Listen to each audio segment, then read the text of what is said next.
negar a ida de Bolsonaro à posse de Trump, né?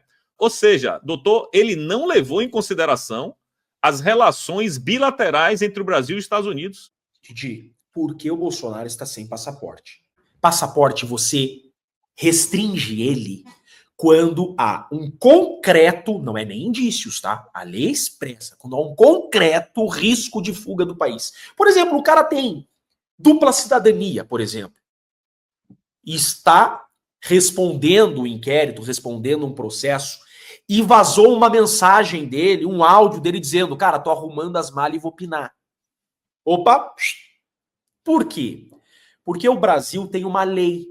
E o Brasil quer aplicar a sua lei a fatos praticados dentro dele. Então, por exemplo, estão dizendo que o Bolsonaro praticou um fato aqui dentro do Brasil e ele tem que ser punido por essa lei. É isso que eles dizem.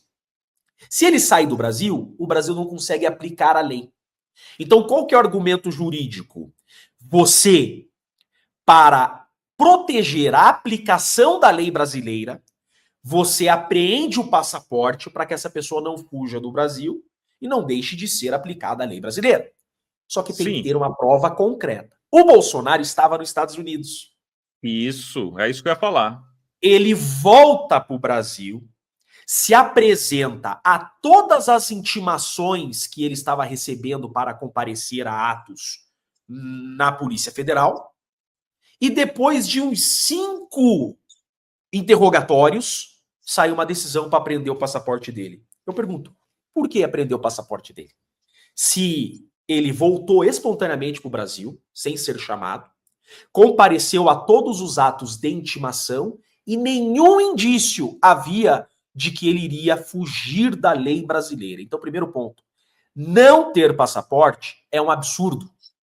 É um absurdo tirar o passaporte do Bolsonaro. Segundo ponto, a presunção de inocência que se presume no Brasil, Didi. Não tem mais isso. Até nas cautelares você tem a presunção de inocência, porque uma pessoa só é culpada depois de condenada com trânsito em julgado. O Bolsonaro não é processado em nenhum processo. O Bolsonaro não tem uma denúncia criminal contra ele, aquela formal do Estado processando. Ele é investigado. Ou seja, estamos ainda naquilo que a gente chama de possibilidade de ter praticado um crime. Qual o bem jurídico vale mais? A liberdade ou o direito do Estado de caçar um passaporte e restringir a liberdade dessa pessoa? Ou seja, violação evidente da presunção de inocência. Essa manifestação do procurador da República e essa decisão agora do Alexandre de Moraes viola a presunção de inocência, porque você está presumindo que ele já é culpado. Olha a incongruência dos argumentos.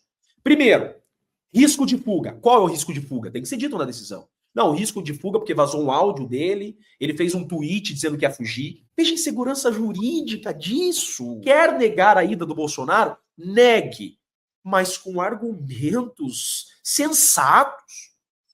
Porque esse argumento não pode ser utilizado, que o documento não existe. Há risco de fuga. Tem que fundamentar artigo 93 da Constituição Federal. Toda decisão judicial tem que ser motivada, ou seja, fundamentada. Por quê? Porque não basta um poder dizer algo, ele tem que fundamentar na lei.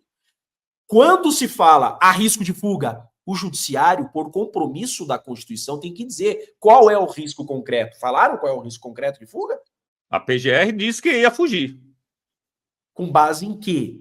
Então, veja, literalmente, essa decisão é parcial, tá? Alado nessa decisão, não é uma decisão jurídica, não se está mais aqui discutindo argumentação jurídica.